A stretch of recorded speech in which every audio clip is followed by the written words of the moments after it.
Teen CD. It's a song called Late in My Day. And when Mark came to us with the inspiration for the song, he said, whenever you receive a My Day, it's not like an everyday kind of day. My Day is given on. Expensive living. It's expensive. And it's hard to make. Hard to make. Yeah. So it's given on very special occasions, very significant occasions. And he said, to me, this kind of symbolizes, I'd like to use this as a metaphor for a significant relationship or a very special person. And I said, I like that idea. So together he and I composed this song. And I love the melody that he put to it. And so he decided to make it his title track. So we're going to be doing now a song called Late in My Day. We're going to ask two of our friends, three of our friends, four of our friends.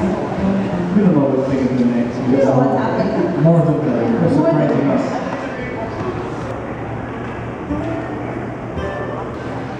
Meantime, I want to wish all of you guys a very happy holidays, Merry Christmas to all of you guys. Hope you guys having a great holiday season so far. And a lot of you from put on the lights. I haven't just been talking about how working on as well. I gotta see these dancers, they come from all different backgrounds. All of these guys dance for different halau, and we are fortunate enough that they come together just for us. Some of them might be what you That's the glitch. Booby trap. What's up, Denver? No, that's the song Strand of My Day. Song is titled Late in My Day, featuring 4 out of 5 of our beautiful dancers.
Happy birthday everybody. ผมบอกได้ไหมเหรอ อ๋อ